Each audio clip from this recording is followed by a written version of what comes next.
Our second speaker is Margarita Papalitsas. The title of her project is On Women, Sex Trafficking and Global Activism, a Feminist Intervention. The present feminist intervention seeks to focus on the global social phenomenon of human trafficking, with a specific focus on human trafficking for sexual exploitation at the current historical conjuncture. Despite recent increased media attention and activist interest in human trafficking, this complex phenomenon only gets worse every year. In this study, Margarita Papalitsas, drawing on her recent activist work with the Ohio-based non-profit organization Trade Justice Mission, she seeks to engage and assess some of the recent political activist projects that have committed themselves to fighting human trafficking in general and human trafficking for sexual exploitation in particular. Papalitsas claims that any productive, rigorous study of this complex criminal industry must employ an equally complex, multi-perspectival, interdisciplinary approach. Combining a transnational feminist critique with a critical ethnographic approach, she attempts to reveal the multiple social and economic determinations that enable the trafficking of women for sexual exploitation. In doing so, Papalitsas seeks to help anti-human trafficking activists and practitioners not only rethink current prevention and victim aid tools and approaches, but also create productive and efficacious tools, strategies, and tactics that are capable of putting an end to this disastrous phenomenon. Without further ado, our second speaker, Margarita Papalitsas.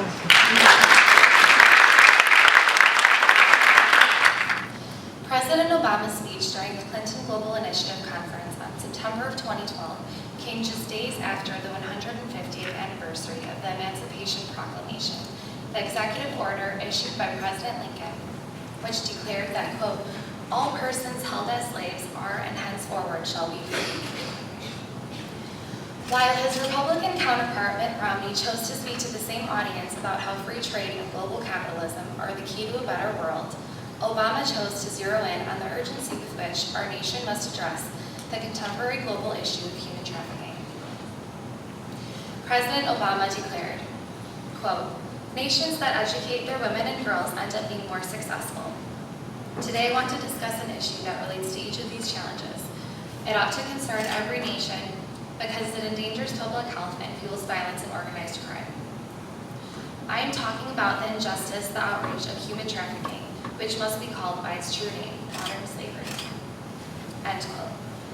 At this moment of global capitalism, just as contemporary advancements in technology and transportation have worked to connect countries and loosen national geographic borders, international crime has, as a result, increased and become more complex and multifaceted in the past 10 years, and human trafficking is no exception. The statistics are shocking. According to the Global Studies Review, human trafficking is a lucrative industry, generating an estimated $9.5 billion per year globally, and it has become the fastest growing source of profit for organized criminal enterprises worldwide. Every region of the world is affected by some form of human trafficking. According to the United Nations, 700,000 to 2 million women and children are being trafficked yearly worldwide. Transnational trafficking usually moves people from less developed countries into developed and industrialized countries, such as the United States, the European Union, and Australia. The 1999 CIA report estimated that 45,000 to 50,000 women and children are trafficked annually to the U.S., with approximately 30,000 women and children from Southeast Asia, 10,000 from Latin America, 4,000 from Eastern Europe, and 1,000 from other regions. There are at least 20 different states in the U.S. that are involved in trafficking, although most of the trafficking activities are concentrated in large metropolitan areas in states such as New York, California, and Florida. According to the U.S. Department of State, there are an estimated 1.4 million victims of commercial sex servitude in roughly 137 countries worldwide. From these statistics, I hope it becomes very clear that we are dealing with a very complex phenomenon indeed.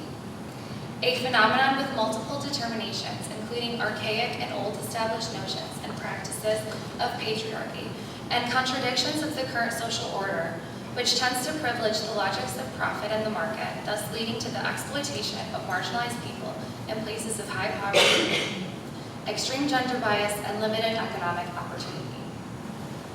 Drawing upon the first-hand data that I've gathered volunteering with the Trade Justice Mission, an Ohio-based nonprofit organization committed to providing alternative income opportunities and solutions to refugee women and children in Southeast Asia and Africa, I will assess how civil society organizations have contributed to anti-trafficking efforts. Since the majority of sex trafficking victims are unable to defend themselves due to confined living conditions and psychological trauma, I offer a cultural studies and feminist analysis of why contemporary anti-trafficking activists and political projects, both global and local, would be more effective if priority is placed on providing support and aid to victims rather than on criminalizing the purchasers of commercial sex, as seen in both popular and demand and abolitionist approaches and strategies. I will say more about these later. This project starts by providing a background of my personal involvement with the Trade Justice Mission. I next offer a critique of the 4 major theoretical perspectives surrounding sex trafficking. These perspectives include the abolitionist approach, which deems all sex work as inherently exploitative and aims to fully abolish all forms of sex work.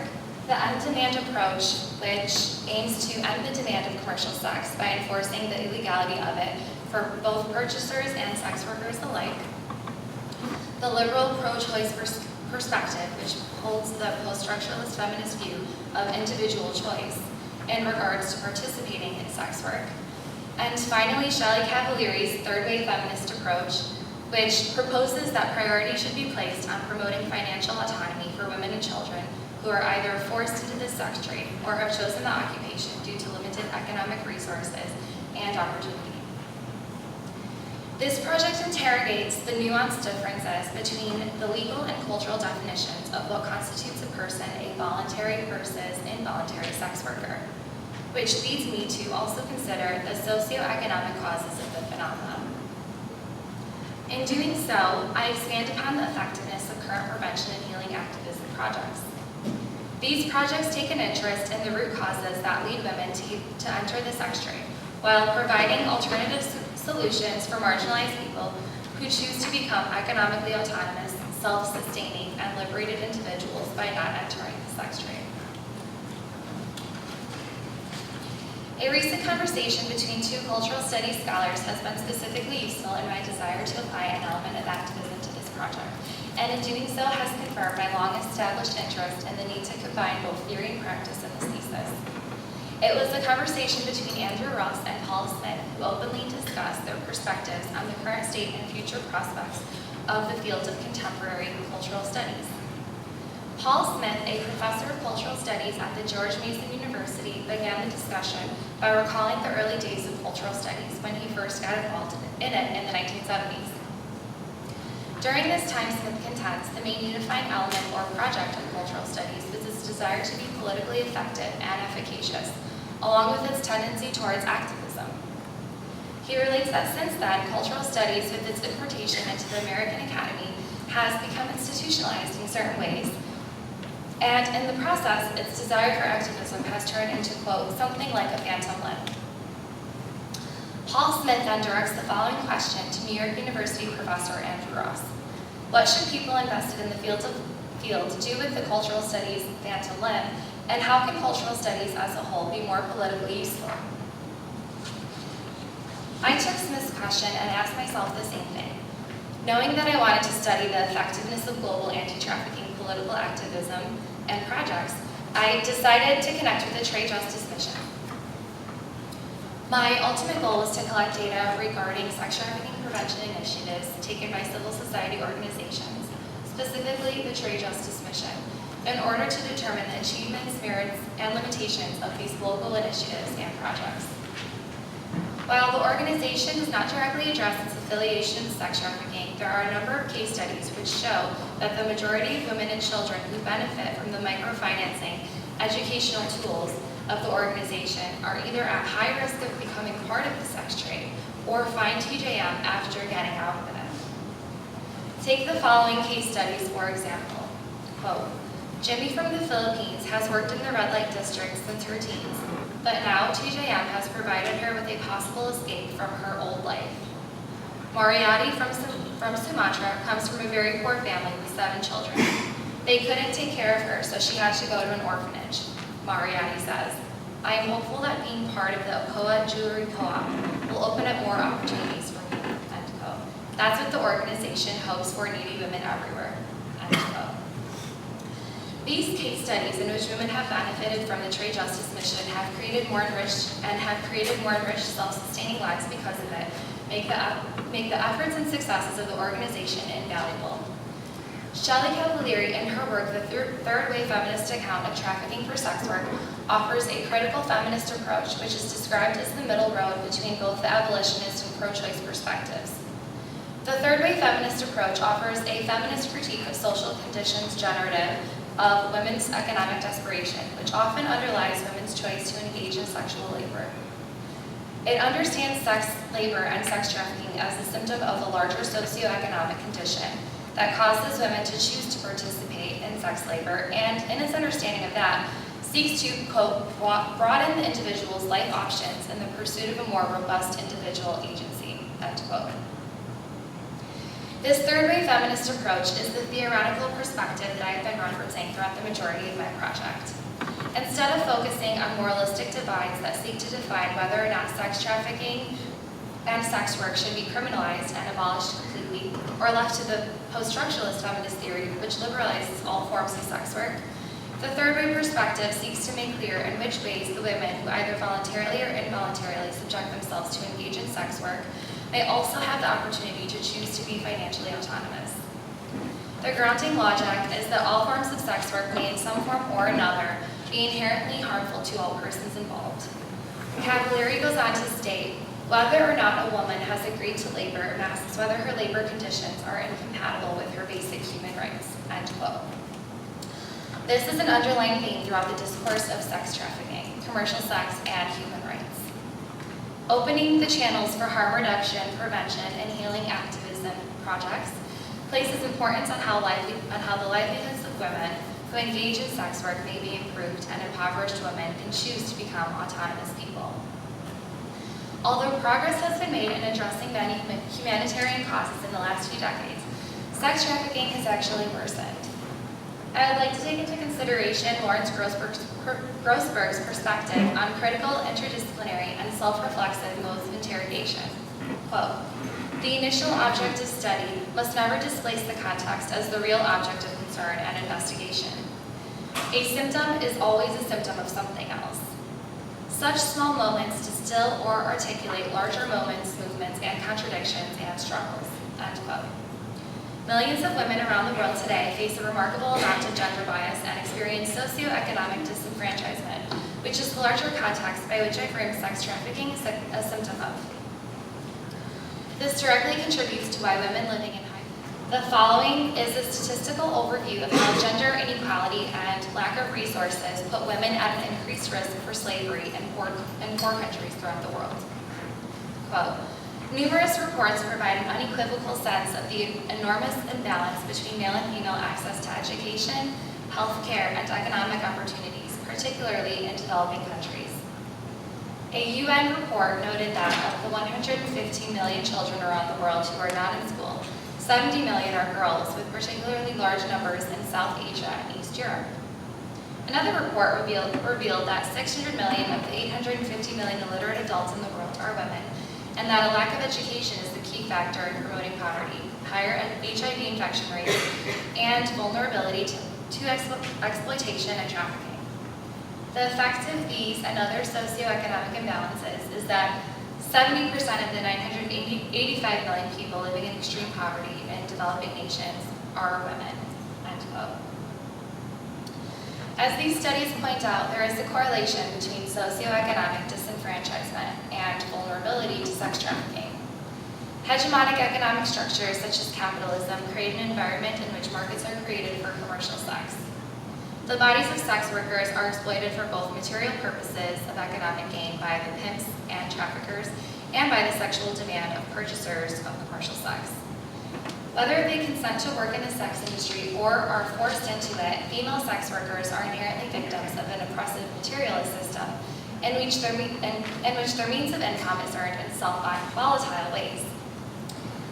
Although the Trade Justice Mission has faced challenges that come along with local activism, its successes are undeniable. Currently, the Trade Justice Mission works in co-ops in Zambia, Tanzania, Indonesia, Cambodia, and the Philippines. It has helped countless young girls and women gain independence, confidence, and become more self-sufficient by teaching them how to earn a supplemental income without the supervision of pimps or traffickers. While the effectiveness that civil society groups have in developing countries is not entirely assessed in empirical or other data forms, from my experience working with the TJM, providing women with the education and opportunity to earn their own income in these areas has provided marginalized women the choice to be liberated from the economic, social, and sexual oppression of sex trafficking. The third wave feminist perspective places the utmost importance on revitalizing and enriching the livelihoods of women around the world by highlighting the need for women's autonomy. Instead of focusing on on-demand aspect of sex trafficking, as the on-demand projects do, which shames and stigmatizes the buyers of commercial sex as deviant or perverted or the root cause of sex trafficking, and also has been shown to criminalize the women and victims involved while neglecting safety and health concerns of sex workers. The third wave feminist approach places higher importance in prevention, harm reduction, and healing initiatives to eliminate sex trafficking. This perspective holds that all sex workers should be given the proper educational tools and economic resources to exit the sex trade should they choose to do so. As such, legal initiatives that are enacted in order to provide rescue assistance to victims should not make distinctions between severe versus non-severe cases, as seen in the Trafficking Victims Protection Act, which dichotomizes all victims and leaves those who qualify for assistance open to the interpretation of law enforcement officials, who may or may not have been properly educated on the nuanced socioeconomic factors, education backgrounds, and social states of vulnerability that are all factors contributing to why a person may enter the sex trade. Moving forward, activism projects that provide rescue support and sex trafficking prevention methods to marginalized women in either impoverished areas or vulnerable social states are the most effective projects for preventing the phenomenon and for turning socioeconomic oppression into opportunity for an autonomous, empowered life for women worldwide.